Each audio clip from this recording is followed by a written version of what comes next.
की शुरुआत भारत के शेयर मार्केट को दिखाते हुए होता है। यह दृश्य काफ़ी पुराना लग रहा है।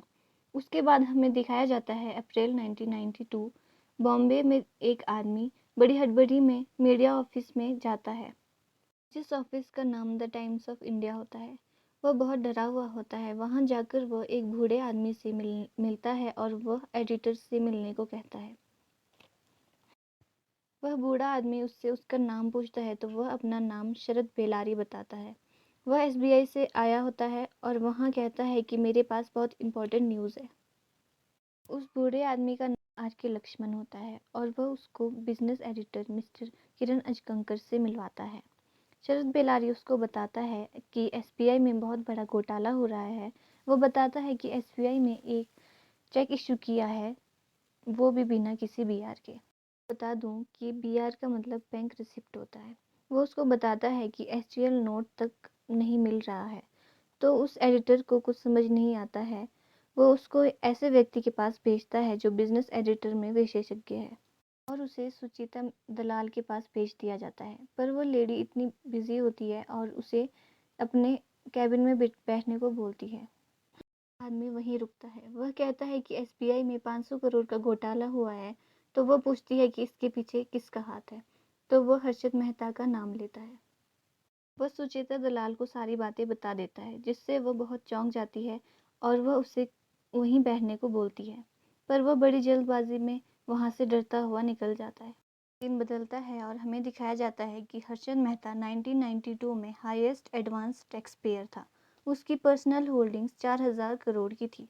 पर सवाल ये था कि मिडिल क्लास परिवार के पास इतने पैसे आए कहाँ से और वह इतना बड़ा आदमी बना कैसे। दिखाया जाता है कि हर्षद का पसंदीदा गेम था क्रिकेट।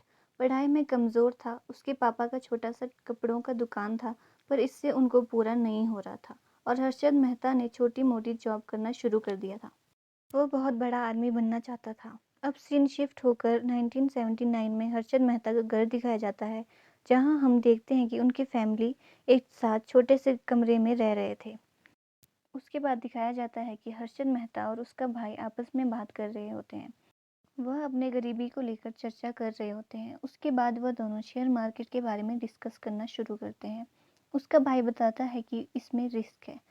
उसके बाद हम देखते हैं कि हर्षद मेहता और उसकी वाइफ आपस में बात कर रहे होते हैं। तो उसकी वाइफ उससे कहती है कि रिस्क है तो इश्क है। उठकर अपने भाई को बताता है कि वह शेयर मार्केट वाली बात पर सीरियस है। जिसके बाद वह एक ऑफिस जाता है। हर्षद मेहता बताता है कि वह 5वीं फेल है। थोड़ी देर बाद इंट्रोडक्शन के बाद वह उसे काम देने के लिए मान जाता है। वह उसको भूषण भट्ट से मिलवाता है। भूषण उसे बॉम्बे स्टॉक एक्सचेंज के बाहर कई लोगों से परिचित कराता है। वह उसको एक व्यक्ति जिसका नाम मनु मुंद्रा, जिसे लोग ब्लैक कोबरा के नाम से जानते हैं, वह उसको बताता है कि जब मार्केट तेजी में हो तो वह उसको मंदी की ओर ले जाता है। अगले सीन में भूषण हर्षद को स्टॉक मार्केट के बारे में कुछ सिखा रहा होता है। उस दिन हर्षद मेहता ने 25,000 का स्टॉक बेचा होता है, पर डीलर बोलता है कि उसने सिर्फ 23,000 का स्टॉक खरीदा है और उसने 2,000 का घाटा किया होता है। धीरे धीरे वो काम को सीखता है और वो इनसाइडर ट्रेडिंग करने की सोचता है। पर भूषण भट्ट उसे कहता है कि यह कानूनी अपराध है और वह धीरे धीरे ये काम भी सीखना शुरू कर देता है। और जब उसे सही इन्फॉर्मेशन मिलती है तो वो स्टॉक टारगेट करता है और उसे बेचता है।